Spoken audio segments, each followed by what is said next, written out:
Hello friends, இதுவரை பார்த்த only அரேயில் ஒரே ஒரு ரோ ஆஃப் எலிமெண்ட்ஸ் இருக்கும்.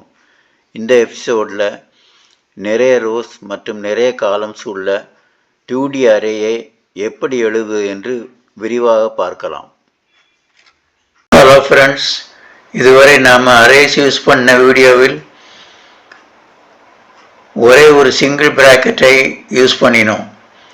இதுக்கு பேர் சிங்கிள் டைமென்ஷனல் அல்லது ஒன்லி அரே. ஜாவா ப்ரோக்ராம் இந்த உதாரணம் பாருங்கள். Public class only array, public static void main string argument, int array square bracket equal to opening brace 1 2 3 4 5 6 7 8 closing brace semicolon system.out.println. Only அரேல ஒரே ஒரு ரோ ஆஃப் எலிமெண்ட்ஸ் 1 2 3 4 5 6 7 8 என்று இருக்கும். இப்போ நமக்கு ரோஸ் அண்ட் காலம்ஸ் வேணும்னு நினைச்சா நிறைய ரோஸ் இருக்கணும், அந்த ரோஸில் நிறைய காலம்ஸ் இருக்கணும். அதை மல்டி டைமென்ஷனல் அரே யூஸ் பண்ணி பண்ணலாம். 2D அரேக்கு இதுதான் சின்டாக்ஸ்.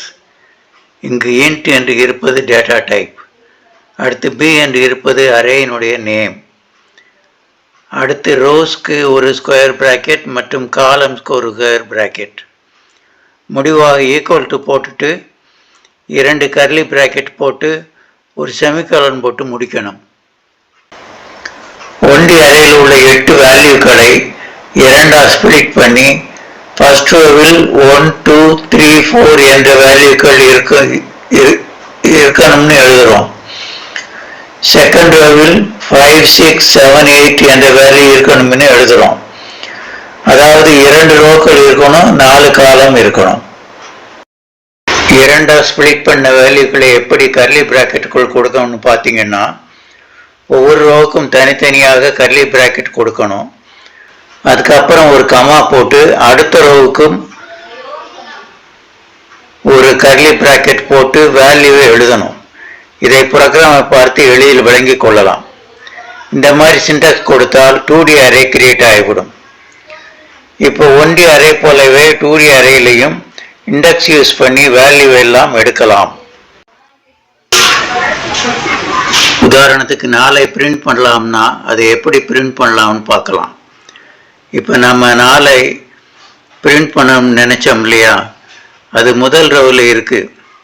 எனவே b ஸ்கொயர் பிராக்கெட் 0 என்று கொடுக்க வேண்டும். அதாவது 4 0 இண்டெக்ஸ் ரோவில் இருக்கு மற்றும் 3 இண்டெக்ஸ் காலத்தில் இருக்கு.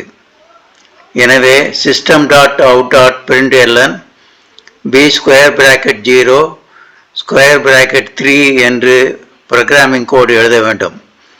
இப்போ ப்ரோக்ராமிங்கை ரன் பண்ணி 4 அவுட்புட் வருதான்னு பார்க்கலாம். நம்ம எதிர்பார்த்தபடி 4ங்கிற அவுட்புட் வந்திருக்கு.